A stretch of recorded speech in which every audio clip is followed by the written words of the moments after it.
Si vous nous rejoignez, merci de votre fidélité. Bienvenue, mesdames et messieurs, voici les titres de votre journal. Le président de la République poursuit son séjour de travail en Chine. Général Mamadi Doumbouya, Ousmane ont été évoqués. La mise en place effective de la couverture médicale pour les fonctionnaires et retraités du pays, une prise en charge de 80% qui soulage déjà les bénéficiaires, des efforts sur lesquels nous allons revenir dans un instant. Nous serons à la fin du journal à Moscou où vient de prendre fin le festival de la musique militaire.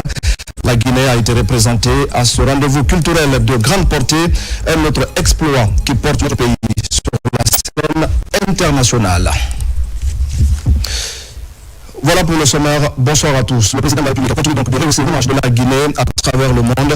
Après le Rwanda, il y a quelques semaines, le général Mamadi Doumbouya est en Chine. Il doit prendre part, vous le savez, au forum sur la coopération sino-africaine dont les travaux sont lancés le 4 septembre 2024.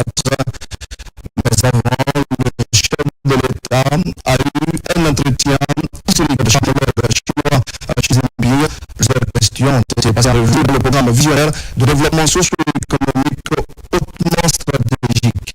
Le Simandou 2040. Omar Marie.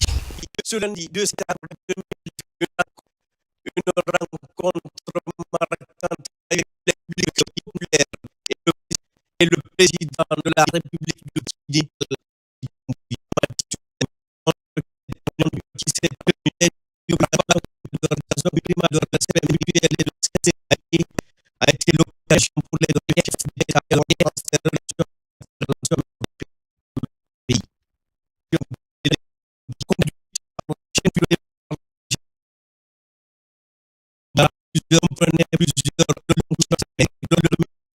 le cabinet de la présidence,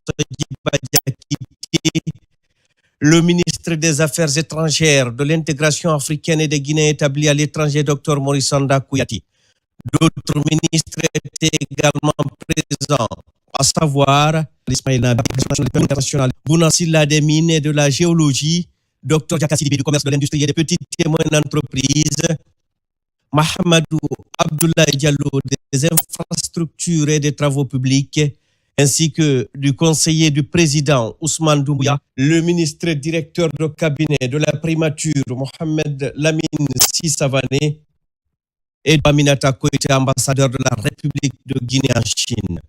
Au cours de leurs entretiens, les deux présidents ont échangé sur le renforcement de la coopération entre Conakry et Pékin, mettant en avant l'amitié profonde de longue date qui unit la Chine et la Guinée. Depuis l'établissement de leurs relations diplomatiques il y a plusieurs décennies, les deux nations se sont toujours traitées sur un pied d'égalité, avec un respect mutuel et ont maintenu une coopération fructueuse dans divers domaines. Une expansion significative marquée par une confiance et des progrès constants dans la coopération pratique. Le président général Mamadi Doumbouya en Chine un nouvel élan à cette dynamique en ouvrant la voie à un développement global et approfondi des relations cordiales entre les pays. D'échanges, le président chinois, son Excellence M. Xi Jinping, a réalisé dans les relations bilatérales depuis le 5 septembre 2021, soulignant que la décision de les porter au niveau a renforcé encore davantage les liens entre la Chine et la Guinée.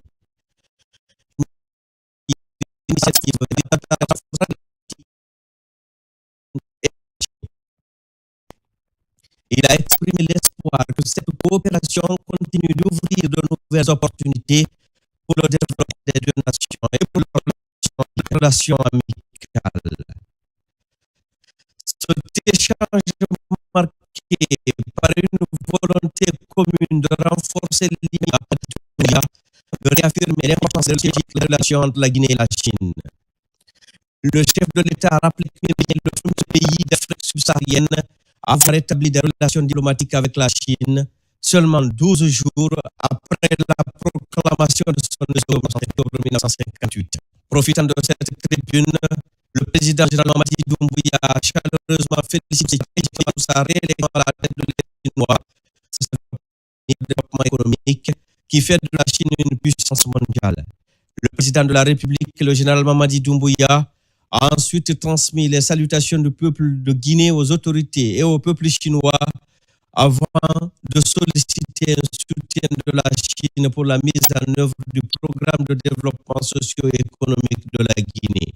Dans cette optique, le général Mamadi Doumbouya a présenté le programme Simandou 2040, une initiative ambitieuse qui s'étend sur 15 ans et qui vise à transformer l'économie guinéenne. Ce programme hautement stratégique dont le projet Simandou est le catalyseur s'articule autour de différents domaines, entre autres l'agriculture, l'industrie alimentaire et le commerce, l'éducation et la culture, les infrastructures, les transports et les technologies, l'économie, les finances et l'assurance, la santé et le bien-être. Le président de la République a tenu aussi à souligner son engagement personnel pour la réussite de ce programme dans un esprit gagnant-gagnant, assurant la préservation des intérêts de toutes les parties prenantes, y compris ceux des grandes entreprises chinoises impliquées, telles que le groupe Baou, Chalco, etc. D'abord, je dois rappeler que c'est sur invitation de son Excellence M. Xi Jinping, président de la République populaire de Chine, son invitation personnelle adressée à son homologue et son frère, son Excellence le général de corps d'armée Mamadi Doumbouya, président de la République de Guinée, chef de l'État, a participé au forum de la coopération Chine-Afrique. À ce titre, non seulement il a reçu en tête-à-tête, mais il a délégué un des membres permanents du comité permanent du Parti communiste à traduire encore plus amplement son message au chef de l'État et au peuple de Guinée. Mais le plus important, c'est qu'il faut le souligner, parce qu'en diplomatie, ce sont les détails qui comptent. Le président Xi Jinping a accordé 5 minutes à chaque président. Il a accordé au président Doumbouya 20 minutes, dû à deux choses. Premièrement, l'historicité de nos relations. Il l'a dit, et le président aussi l'a répété, il l'a dit. La Guinée est le premier pays en Afrique subsaharienne à nouer des relations diplomatiques avec la Chine. En ce moment-là, la Chine n'était pas une puissance. Deuxièmement, le chef de l'État, son Excellence le général de corps d'armée Mamadi Doumbouya, a exposé et présenté à son homologue, son Excellence le président Xi Jinping, sa vision pour la Guinée, sa vision pour son pays. Vision qui s'étale sur le programme Simandou 2040. Simandou 2040 qui est l'ossature, qui est la colonne vertébrale de la vision du chef de l'État pour son pays. Et il a décliné ce qu'il attend pour le peuple de Guinée pendant ces 15 premières années dans la vision 2040. En retour, très touché par ce patriotisme, par cet amour du chef de l'État et par cette vision claire que le chef de l'État a pour son pays, le président Xi Jinping a été clair. Il a dit que non seulement lui personnellement à la tête de ce pays, il soutient le projet Simandou, il l'a dit, Simandou 2040, mais il se joint aussi à son pays et à son parti pour soutenir cette vision du chef de l'État. Il a dit aussi un détail important. Il dit, Monsieur le Président, nous pouvons compter sur votre jeunesse et votre vigueur et votre patriotisme pour croire à la réussite de cette vision. Donc aujourd'hui, c'était un grand jour.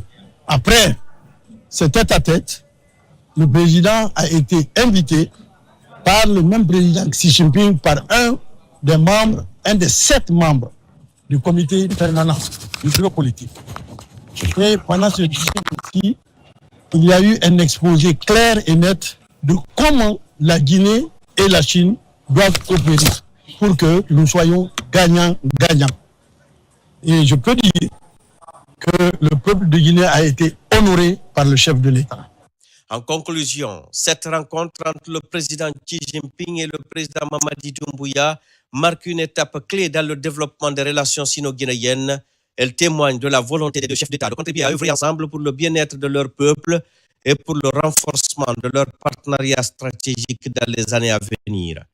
Le chef de l'État, le général Mamadi Doumbouya, jouit d'une autorité planétaire et est reconnu comme un acteur de premier plan sur la scène internationale. Cette reconnaissance se manifeste notamment par son invitation à ce forum sur la coopération sino-africaine FOCAC par le président chinois Xi Jinping.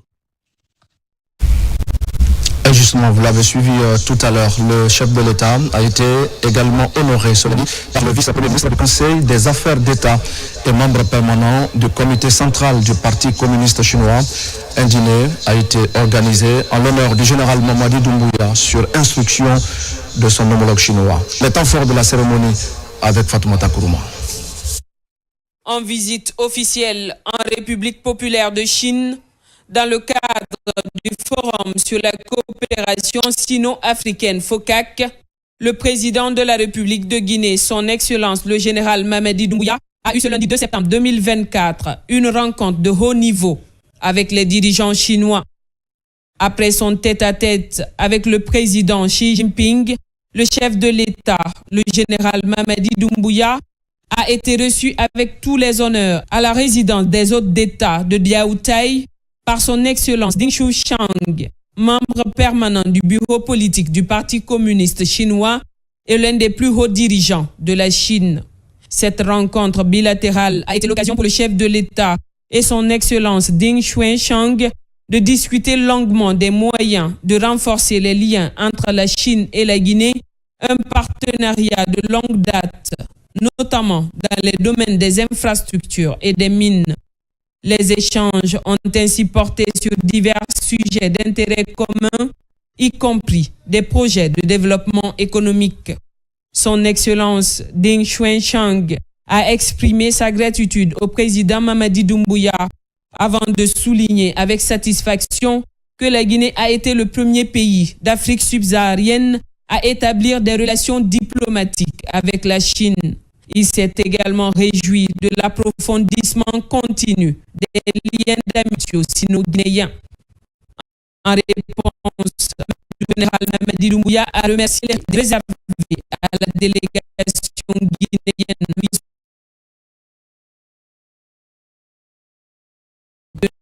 de nations. Le chef de l'État et de plusieurs membres du gouvernement ont par la suite assisté au dîner officiel organisé en leur honneur sur l'instruction du président de la République de Chine, son Excellence Xi Jinping, des liens profonds entre la Chine. La participation du président de la République, chef de l'État, chef suprême des armées, le général Mamadi avec le haut dirigeant chinois, témoigne de l'engagement de la Guinée à renforcer sa coopération avec la Chine. Cette visite officielle ouvre également de nouvelles perspectives et marque un nouveau jalon dans le partenariat stratégique entre les deux nations. Retour en Guinée, mais nous allons toujours continuer de parler de la coopération sino-guinéenne. Le vice-gouverneur de la province de Henan, en Chine, est en visite de travail dans la région administrative de Boké. Les échanges sur place portent sur le renforcement de la coopération entre nos deux pays à travers la signature de plusieurs accords. Des accords de transfert de compétences entre certains acteurs économiques de Boké et la province de Henan. Younoussa Tawel Kamara, Mohamed Mara et Bintou Touré. Dans la région de Boké, plusieurs activités, notamment les mines et l'agriculture, sont exercées par les entreprises chinoises. Pour se rassurer du respect des clauses de contrat avec ces entreprises chinoises en activité à Boké, le vice-gouverneur de la province de Henan en Chine est à Boké. Tout d'abord, il rencontre les autorités régionales pour parler des relations bilatérales qui existent entre les deux pays. La Guinée est le premier pays subsaharien qui a établi la relation diplomatique avec la Chine en 1960. Je suis sûr, avec ces affaires d'amitié, notre coopération mutuelle va avoir un bon résultat. Pour moi et mes collègues, c'est d'avoir une meilleure connaissance la situation des sociétés entreprises qui sont développées dans la zone de Bokeh. Et après, on étudiait l'orientation dans le futur de nos activités dans la région de Bokeh. Cette visite de travail et d'amitié du vice-gouverneur de la province de Henan en Chine à Bokeh a été une opportunité pour le gouverneur de la région de mettre un accent sur les différentes potentialités minières et agricoles de la région. Nous avons reçu la visite du vice-gouverneur de la province de Henan en Chine et qui s'est annoncé, et il est là dans le cadre de la supervision de toutes les entreprises de sa juridiction qui évoluent dans la région administrative de Bokeh, mais il a estimé que la rencontre avec les autorités régionales, préfectorales ainsi que les hauts cadres était très utile parce qu'au-delà des travaux qui sont en train actuellement de faire sur le terrain, il souhaiterait tracer un axe de coopération entre la région administrative de Bokeh et la province de Chine. Mamadou Kamara se rendra en Chine prochainement, plus précisément à Henan, sur l'invitation du vice-gouverneur de cette ville pour parler des opportunités de transfert de compétences entre les opérateurs économiques et autres acteurs des deux villes. Dans l'actualité encore, les députés membres de la CEDEAO ont entamé ce mardi à Conakry les assises sur la promotion du système sanitaire et éducatif dans l'espace ouest africain. C'est une initiative qui devra aboutir à des recommandations destinées aux décideurs. On fait le point avec Robert Sidutono et Ablé Diallo. Ces assises du Parlement de la CEDEAO délocalisées à Conakry sous le thème promouvoir la santé dans l'espace ouest africain a connu la mobilisation des députés membres de la CEDEAO, les honorables conseillers nationaux et les membres du gouvernement. La rencontre à l'initiative de l'institution ouest-africaine devrait permettre un large échange d'expériences sur la problématique de la sensibilisation des représentants du peuple sur les services et l'éducation pour la santé. De manière significative de la santé dans les États membres de la CEDEAO. Une importance capitale pour la population guinéenne et des fortement éprouvées dans un passé récent par la maladie à virus Ebola. La COVID-19 est actuellement exposée à la variole du singe. Les 4 jours de débat à Conakry pourraient déboucher sur des recommandations qui prennent en compte des préoccupations majeures des peuples. La commission mixte s'évertuera donc à réfléchir et à formuler des recommandations pertinentes visant à renforcer les systèmes de santé locaux, à améliorer l'accès aux soins et à promouvoir la santé communautaire. L'éducation pour la santé est un outil préventif fondamental visant à réduire la mortalité prématurée liée aux maladies et aux accidents souvent associés à des comportements et à des habitudes de vie. Dans ce contexte, l'intégration de curricula spécifiques en éducation pour la santé au sein des systèmes éducatifs est essentiel. Devant la pertinence des thèmes à développer, le Premier ministre chef du gouvernement s'est félicité du choix porté sur la Guinée pour abriter les travaux. La Guinée fera tout ce qu'elle doit faire pour que la CEDEAO continue de vivre, que la CEDEAO puisse évoluer et qu'elle puisse répondre aux aspirations des pères fondateurs tout en étant en phase avec son temps. Les recommandations qui seront issues de ces travaux serviront à l'ensemble des gouvernements de l'Ouest africain pour parfaire leur capacité d'organisation et de riposte. Au regard d'unir les efforts dans le renforcement du système sanitaire dans l'espace CEDEAO, le président du CNT a appelé les autorités à tous les niveaux à l'unité d'action. Notre présence ici témoigne de la solidité de notre engagement commun en faveur de l'unité, du progrès et du développement de notre sous-région ouest-africaine. Cette rencontre marque non seulement une étape cruciale dans notre collaboration, mais il est également un puissant symbole de notre détermination à relever ensemble les défis majeurs de notre époque. La Guinée en refondation, vers un renouveau prometteur. La République de Guinée, qui est particulièrement honorée d'accueillir cette réunion, est un exemple vivant de la capacité de nos nations à surmonter des défis et à se réinventer. En marge des travaux, la délégation de la CEDEAO pourrait nouer d'autres contacts avec les autorités guinéennes. Le Premier ministre a également reçu en audience les représentants de la Confédération générale des entreprises de Guinée. C'est la principale organisation patronale du pays. Les deux parties ont discuté de l'opération fiscale en cours, une opération menée par la Direction générale des impôts en collaboration avec la gendarmerie. Le Premier ministre a donc salué l'attitude responsable du patronat et a souligné l'importance d'une collaboration continue entre l'État et le secteur privé dans l'objectif d'une gestion efficace des ressources publiques. Hadi Kamara. Le gouvernement attache des prix aux questions liées au recouvrement des taxes et impôts en vue de renflouer les caisses de l'État. Pour une meilleure analyse et coordination de l'environnement économique, le Premier ministre initie cette rencontre.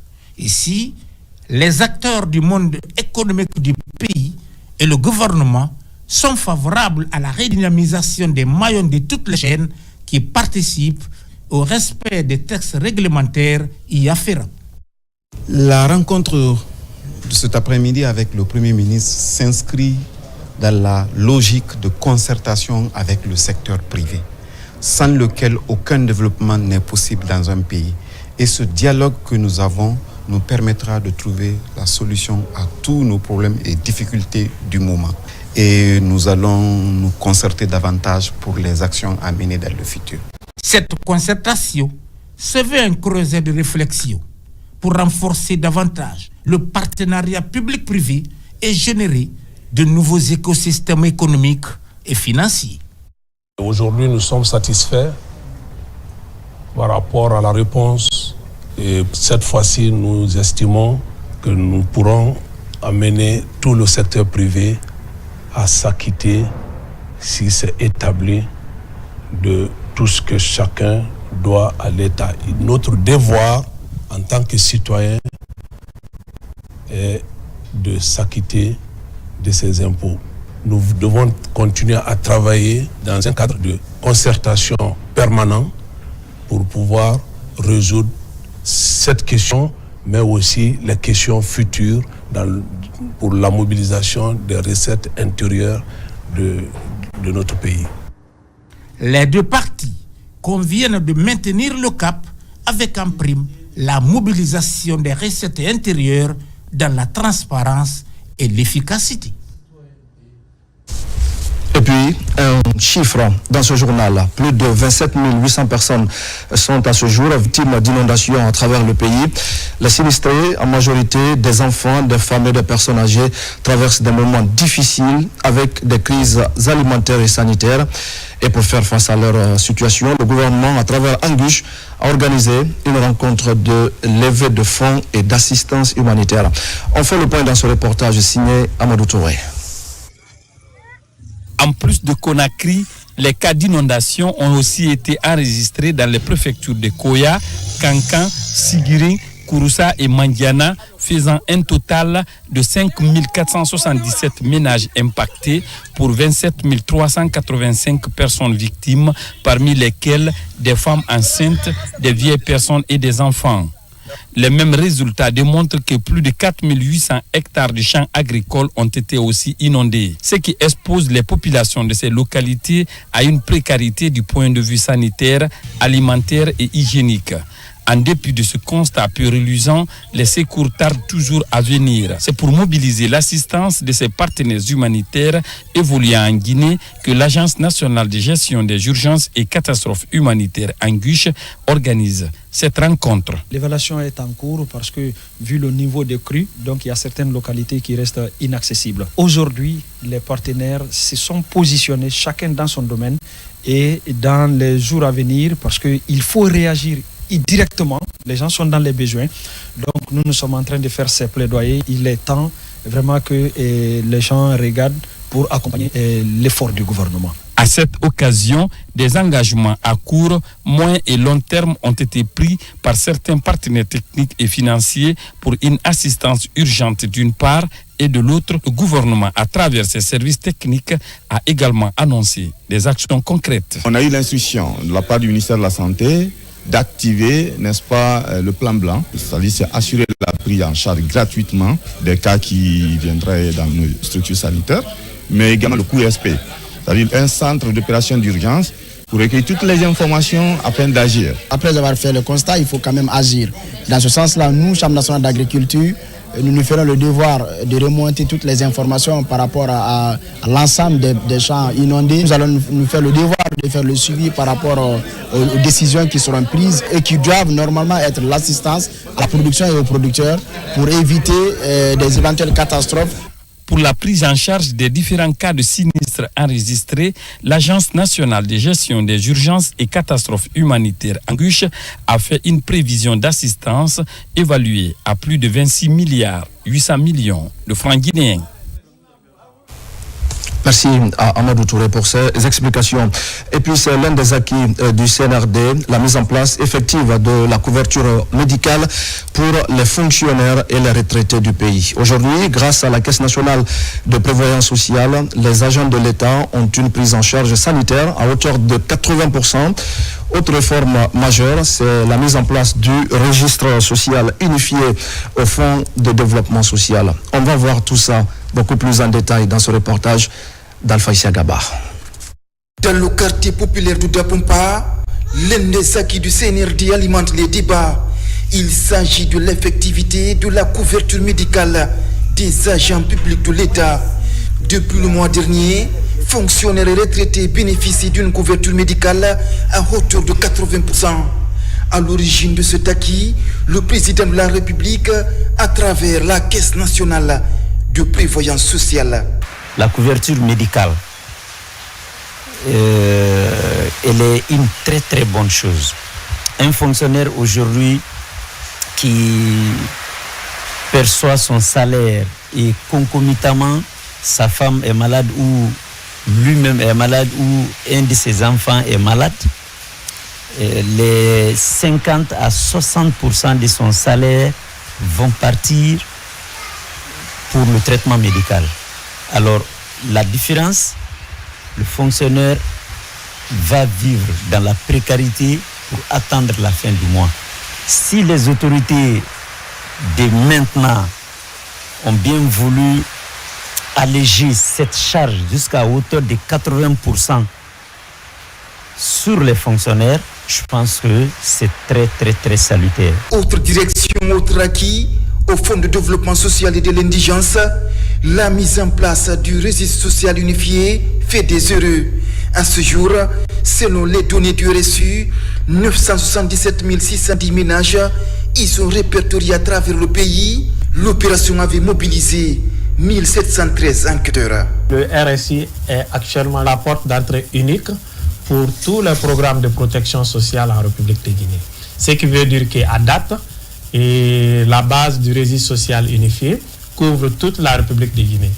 Les 8 régions administratives s'y trouvent, les préfectures et les communes. À partir du moment que le registre social unifié est mis sur place en République de Guinée, donc tous les autres acteurs devant intervenir dans le cadre de la protection sociale doivent se servir de ce registre pour faire l'extraction suivant les besoins afin d'intervenir et en retour après leur intervention nous envoyer ce que nous appelons désormais la base des bénéficiaires qu'on va aussi loger dans la base globale du registre social unifié. La couverture médicale des agents de l'État est un vieux rêve longtemps exprimé par la population. Sur la table de la CNPS, l'enrôlement des assurés sociaux pour les prochaines cartes d'assurance maladie. L'assurance maladie et la mise en place du registre social unifié sont des acquis du CNRD dans le cadre de la protection sociale. Dans le reste de l'actualité, vers la rentrée des classes, session 2024-2025, le ministère de l'enseignement préuniversitaire est à pied d'œuvre pour assurer une rentrée scolaire réussie. Cet après-midi, des milliers de cartons de cahiers et de boîtes de craie sont acheminés vers l'intérieur du pays. C'est un programme qui vise à doter toutes les écoles d'outils pédagogiques nécessaires à la bonne reprise des cours. Abdul Aziz Baldé. À l'orée de l'ouverture des classes prévue le 25 septembre 2024, le MEPUA travaille d'arrache-pied pour le respect de ce rendez-vous. À date, plusieurs fournitures didactiques nécessaires à une bonne rentrée scolaire sont acheminées vers l'intérieur du pays. Depuis près d'une semaine, cette opération d'acheminement des kits suit son cours pour les autorités éducatives et de réussir une entrée sans fausse note. Il y a déjà un planning d'acheminement qui est déjà tracé. Donc, au bout d'une semaine, nous allons servir toutes les structures déconcentrées, les DPE en craie, en cahier et en matière didactique. Nous avons déjà servi en livre qui est à l'orée des examens. Donc, cela va contribuer à une bonne rentrée scolaire 2024. Ces kits pédagogiques vont toucher toutes les pays,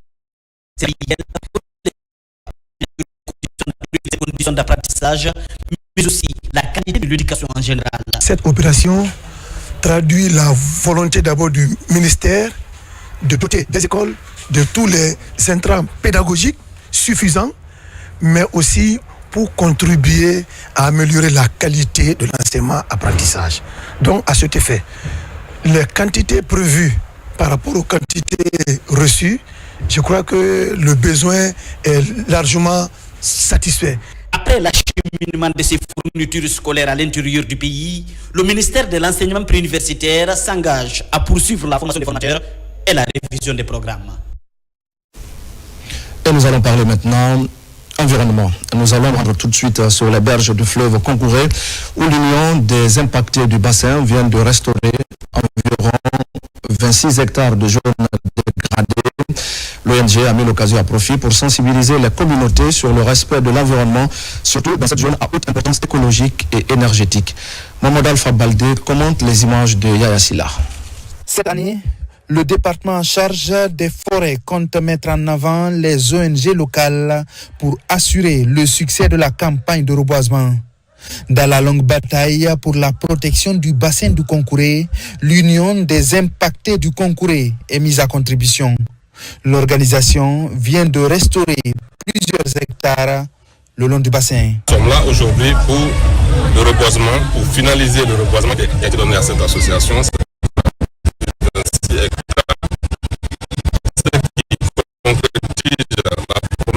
Madame la ministre de l'Environnement et du Développement durable, de donner le reboisement à des populations qui connaissent leur comportement pour la préservation et aussi pour la médecine traditionnelle. L'engagement de cette population devient pour moi une histoire de succès et cela encourage le gouvernement à continuer à vous soutenir, à reboiser vos zones. Donc ce qu'on a dit, c'est qu'en reboisant, c'est bon, reboiser c'est bon, mais conserver et protéger pour l'avenir, pour aujourd'hui, et pour notre nation future et l'avenir. 1111 plans par hectare, soit 28 886 plans. Nous allons désormais venir mise en place d'un comité de veille pour qu'on puisse se contrôler. Ici, ce sont les essences locales qui sont privilégiées pour garder les valeurs édapho-climatiques de l'ensemble de la zone. L'arbre, c'est nous, c'est notre vie. Ça donne de l'eau, ça donne de l'ombrage, ça donne des fruits. Quand vous entendez, les animaux sont venus cueillir nos orangers, nos bananiers, nos avocatiers, c'est parce que vous êtes partis cueillir leurs fruits en brousse. Donc, cherchons à reconstituer ça. Aujourd'hui, la protection du stratégique bassin du Concouré mobilise de nombreux acteurs. L'UNIBAC compte agir pour sauver ce fleuve déjà affecté par l'action de l'homme. Et désormais, aucune famille guinéenne ne devrait payer pour la césarienne, les consultations prénatales ou encore les accouchements dans les structures sanitaires publiques du pays. Le chef de l'État a offert à cet effet des kits et autres matériels médicaux. La préfecture de Forekala vient de recevoir sa dotation des autorités sanitaires et administratives de Kindia. Tcherno Maroufba, Morlaï Souma. À 100 km de Conakry, la préfecture de Forekala, la volonté politique du président de la République en matière de gratuité de l'accouchement et de la césarienne se concrétise. Ici, des kits pour le centre de santé et la maternité de l'hôpital préfectoral sont réceptionnés. Des efforts entrepris pour assurer la santé de la mère et de l'enfant. Notre mission, quelle que soit la volonté que nous avons pour bien faire, si on n'a pas ce matériel, ça prouve. Peut-être maintenant que nous avons ça, nous allons utiliser à très bonne urgence pour sauver la vie des mères et des nouveaux-nés qui parfois sont négligés dans les communautés. Réduire drastiquement la mortalité maternelle, néonatale et infantile, c'est l'objectif de cette politique du gouvernement à travers le ministère de la Santé et de l'Hygiène publique. Plusieurs dispositions sont prises quant à l'utilisation de ces kits. Ces kits qui vont être utilisés pour nos mamans qui donnent vie. Et vous savez qu'est-ce que c'est qu'une vie? C'est pour toute la population et c'est pourquoi Monsieur le gouverneur a accepté, malgré qu'il pleut ou qu'il neige, qu'on soit là pour recevoir ce don. Une personne du moins qui va essayer tant soit peu de faire de ces kits son besoin personnel, tu vas répondre devant les autorités. Tu vas être traduit sans faille. C'est pourquoi des dispositifs sont mis en place, des dispositions sont prises au niveau du département de la santé, au niveau administratif, au niveau local, à tous les niveaux. Même le dernier Guinéen, au dernier coin de la Guinée, est informé de la gratuité de ces kits. Avec cet approvisionnement en kits SONU des structures sanitaires du Moréa, un grand vide vient d'être comblé dans la prise en charge efficace et rapide des femmes de cette localité. En plus bref à présent et en image, les accidents de circulation continuent d'endeuiller des familles guinéennes. Et ce mardi sur la nationale Kouroussa Kankan, précisément à Sambarala, 3 personnes calcinées dans leur voiture ont perdu la vie. C'est suite à une collision entre une voiture 4x4 dans le Buzer et Toyota Durba. Un drame qui relance encore une fois le débat sur la nécessité de renforcer à tous les niveaux différents mécanismes de sécurité routière pour sauver des vies. Le pèlerinage marial international se poursuit en Côte d'Ivoire après la commune de Mans. Les pèlerins chrétiens guinéens sont actuellement à Issia. À l'image des sites déjà visités, les pèlerins sont soumis à des prières et à la vénération de la Vierge Marie. Mohamed Kamara est notre envoyé spécial. Dans ce sanctuaire Notre-Dame de la Délivrance d'Issia en Côte d'Ivoire, les frères et sœurs moines vivent dans cette communauté appelée Béatitude. Ici, la vie de classe, c'est silence et prière. Pour ce premier rendez-vous de prière matinale, les Guinéens et les moines, par des chants religieux, rendent la grâce et la gloire au Seigneur Jésus-Christ pour qu'il répande sa miséricorde. Quand tu arrives dans ce sanctuaire, dès la rentrée, tu sens que c'est un lieu où vraiment il y a la foi. Le silence total, donc qui te pousse à être en communion avec le Christ.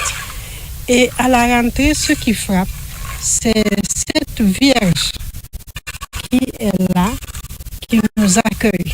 Ici, nous sommes ici particulièrement, chacun avec son problème, chacun avec ses intentions, ses projets, ses rêves. Et nous venons tous les confier au Seigneur, tout en confiant notre pays, comme l'a demandé d'ailleurs nos administrations quand on venait, de prier pour notre pays, de prier pour la paix et aussi chacun puisse se confier à son Seigneur. À cette conférence biblique, le frère Joseph de la communauté des Béatitudes a orienté son enseignement sur la porte étroite, Matthieu 7 jusqu'à 13. Il a auparavant expliqué l'historique de ce lieu de grâce, tout en mettant surtout l'accent sur le choix de la montagne qui abrite le sanctuaire de Notre-Dame de la Délivrance. La porte étroite, c'est quoi? C'est celui qui abandonne les diffamations, qui abandonne les critiques, qui ne construisent pas, qui abandonne le mauvais comportement. Il nous a dit, pour aller vers Dieu, il faut accepter l'autre. Il faut te voir en l'autre. Il faut croire que l'autre peut construire ta vie. dans la prière. Les rencontres par le dialogue et les confessions sont organisées par ces frères, histoire d'apporter leurs solutions aux problèmes de ces pèlerins et formuler aussi des prières de délivrance. De là, ces pèlerins se sont rendus au sanctuaire, au pied de la Vierge Marie, et ont fait des prières de l'Angélus et le chapelet de la miséricorde. Des invocations personnelles en ont suivi afin que les vœux de bonheur de chacun d'eux soient exaucés et que leurs péchés soient aussi pardonnés. Un mot de culture maintenant, avec la fin à Moscou du Festival international de musique militaire. Durant 2 semaines, les pays invités ont fait connaître leur culture à travers différentes démonstrations.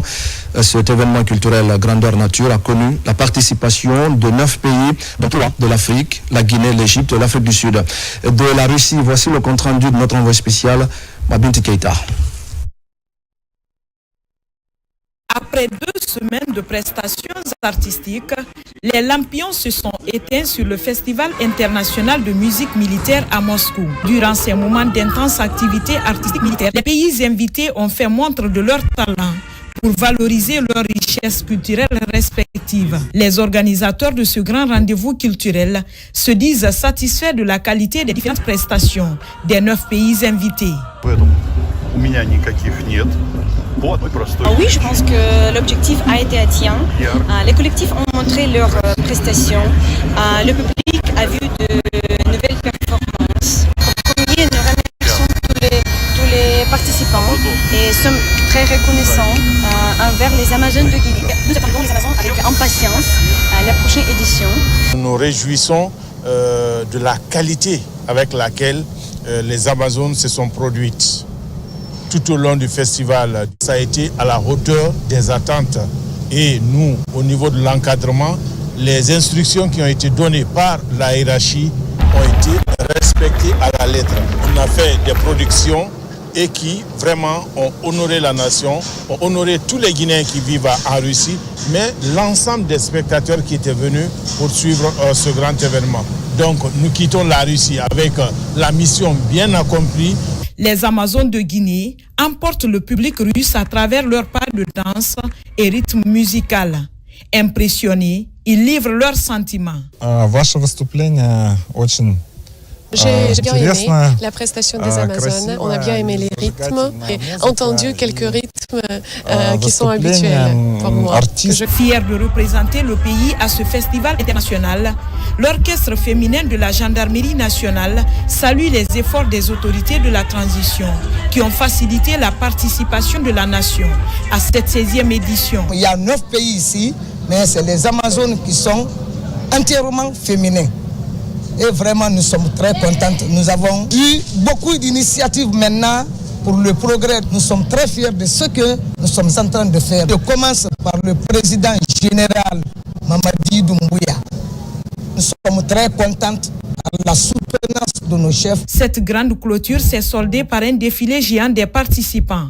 Rendez-vous pris donc l'année prochaine pour la 17e édition du Festival international de musique militaire à Moscou. En sport, l'actualité, c'est la 3e édition du tournoi des vacanciers doté de trophée du président de la République qui se poursuit au stade Kankosila de Fria. Le match d'ouverture a opposé Asif Academy à l'Union des stades miniers de Fria. Plusieurs personnalités étaient présentes à la rencontre. Le tournoi des vacanciers s'élargit et prend de l'ampleur au fil des ans. Pour la 3e édition, le nombre d'équipes participantes passe de 16 à 18 avec l'intégration des défense. Dans une ville réputée par le passé, mais qui a connu des moments de disette. Je demande aux responsables, aux encadreurs, aux joueurs et aux supporters de chacune de ces équipes participantes de faire preuve de maturité, d'esprit sportif durant toute cette compétition pour l'honneur et la portée qu'elle mérite par le biais du nom du président de la République, le général de corps d'armée Mamadi Doumbouya, président du CNRD. Je voudrais remercier la jeunesse de Fria pour l'animation totale aujourd'hui. Ce que je vois à Fria, c'est très important pour moi. Ça me donne la chair de poule. Donc merci au préfet, merci à la jeunesse de Fria, merci à la population de Fria pour l'organisation de ce tournoi. Avec la formule à élimination directe, les 22 protagonistes se sont séparés à l'épreuve des tirs au but. Ainsi, USM transforme 7 tirs contre 6 et se qualifie au second tour. En dépit des intempéries, ce match d'ouverture a drainé du monde. L'objectif déjà est fixé et il faut forcément l'atteindre. Je sais que le parcours n'a pas été si facile durant les 90 minutes de jeu, mais je dis félicitations à mon équipe et encore félicitations à l'équipe adverse. L'année dernière, c'était un interquartier. Cette fois-ci, la commission d'organisation, monsieur le préfet, a jugé utile de mettre un accent particulier sur nos joueurs locaux. On a besoin d'une équipe répertoire locale. C'est pourquoi on a jugé utile que ce soit les joueurs qui sont basés à Fria. Le stade est désormais le centre d'animation des jeunes pendant ces vacances jusqu'au 28 septembre. La date prévue pour la finale pour connaître l'équipe qui va succéder à celle de Sapende 1. Et voilà, mesdames et messieurs, c'est la fin de cette édition d'information. Merci à tous de l'avoir suivi. Je vous retrouve demain pour d'autres actualités de la Guinée. La Guinée, notre paradis, terre de richesse et d'innovation. Et je vous souhaite à tous de passer une belle soirée en compagnie de nos programmes.